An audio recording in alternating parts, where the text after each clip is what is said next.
गांव में जो हरे भरे पहाड़ों और चमकते दरियाओं से घिरा हुआ था, एक नन्हा सा लड़का रहता था जिसका नाम नोमी था।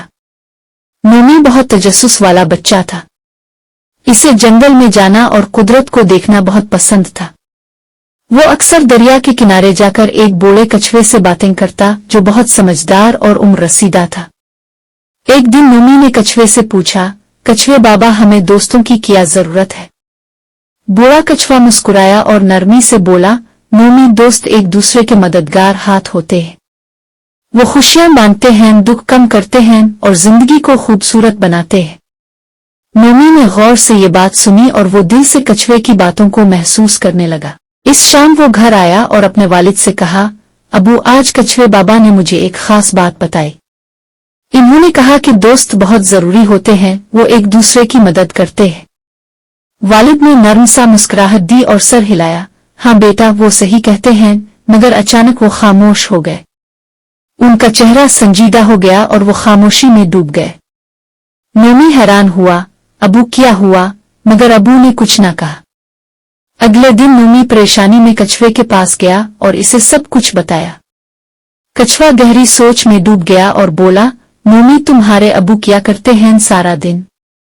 नोमी ने जवाब दिया, मेरे अबू बहुत मसरूफ रहते हैं। वो सुबह सवेरे उठते हैं, खेतों में काम करते हैं, घर की मरम्मत करते हैं, जानवरों का ख्याल रखते हैं, उन्हीं की मदद करते हैं। वो सब कुछ अकेले करते हैं।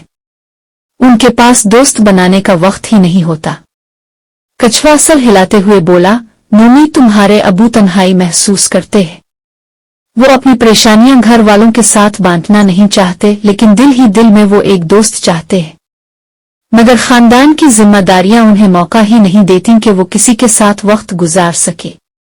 इस रात नोमी को नींद नहीं आई। वो अपने वालिद के बारे में सोचता रहा, उनकी तन्हाई, उनकी मेहनत, और उसका दिल भर आया। अगली सुबह सूरज निकलने से पहले नोमी अलिफाटे और अबू के पास गया। इसने अबू को गले लगाया और कहा, अबू, मुझे मुआफ कर दे।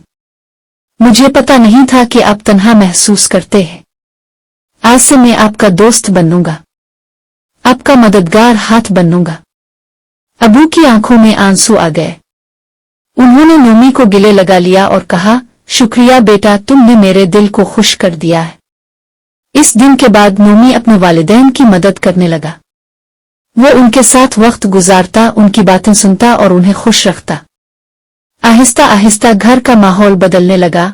अब वहां मुस्कुराहटें थीं, मोहब्बत थी और दोस्ती का रिश्ता जो दिलों को जोड़ता है। प्यारे बच्चों, अपने इस कहानी से ये सीखा कि सच्ची दोस्ती की शुरुआत घर से होती है।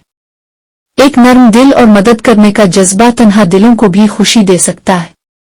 अब मैं अपने अबू की मदद कर रहा हूं, फिर आपने मुझे लाइक और सब्सक्राइब क्यों नहीं किया?